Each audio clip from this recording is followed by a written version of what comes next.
በትላንትና እውነት እንግዲህ አብርሽ ወደ ቤተሰቦቹ እንደሄደ ያየነው ነገር ነው።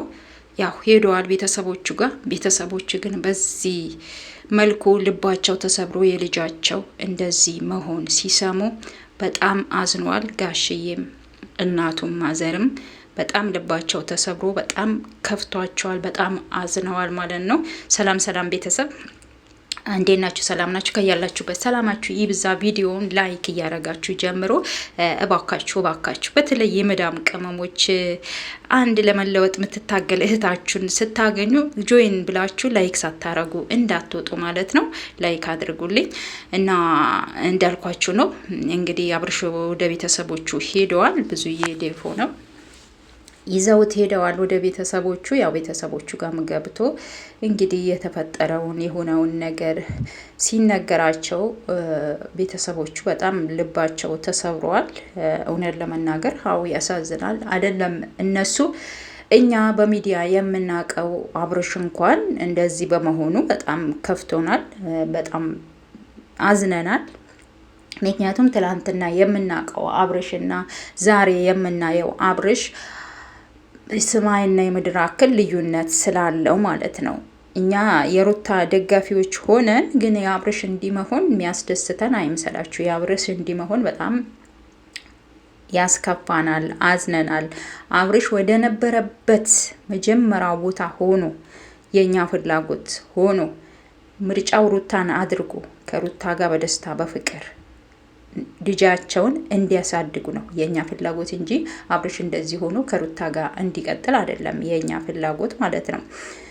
እንደ እግዚአብሔር ፍቃድ ደግሞ አሁን ቤተሰቦቹ ጋር ሄደዋል። በቂ እረፍትን ሲያገኝ ከጫጫታ ከእውከት ሲርቅ ወደ ነበረበት ቦታ ይመለሳል ብዬ አስባለሁ። እኔ በሙሉ ተስፋ ነው የማስበው።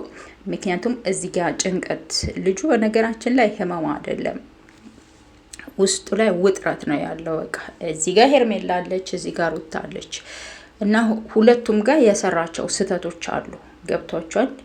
ከሩታ ሳይጨርስ ከሄርሜላ ጋር ህይወት ጀምረዋል። ሳይጨርስ ስላችሁ የሩታ ፍቅር ከውስጡ አልወጣም። ወረቀት እናንተ አንዳንዴ ግርም ትለኛላችሁ። የሰው ልጅ እኮ ወረቀት አይደለም የሚያስተሳስረው ማለት ነው። ወረቀት አይደለም የሚያስተሳስረው፣ ልቡ ነው። የአብርሽ ልቡ ላይ ሩታ አልወጣችም። በቃ አልወጣችም። አብርሽ ሩታን ያፈቅራታል። አትሊስት እስከ ዛሬም ያፈቅራታል፣ ይወዳታል። ያው አልፈልግም ብላ እሷ ናት እንዲፋቱ ያደረገችው እንጂ አብርሽ ሳይፈልጋት ቀርቶ አይደለም። አሁንም ቢሆን ውስጡ ላይ ሩታ አልወጣችም። ያ ነገር እሱ ላይ ተጽዕኖ አድሮበታል። ገብታችኋል? ይሄ ነው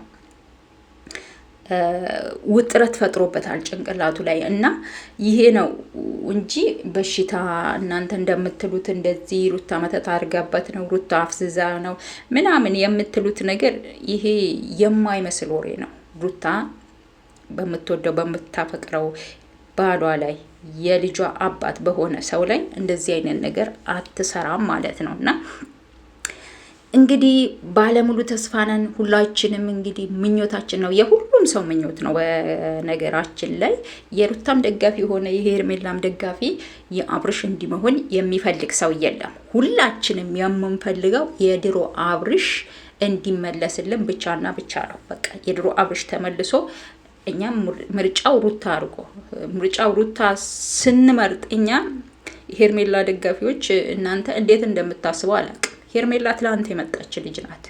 ትላንት በፍቅራቸው መሀል የገባች ልጅ ናት። በተፈጠረው ክፍተት ተጠቅማ የገባች ልጅ ናት። ገብቷቸዋል።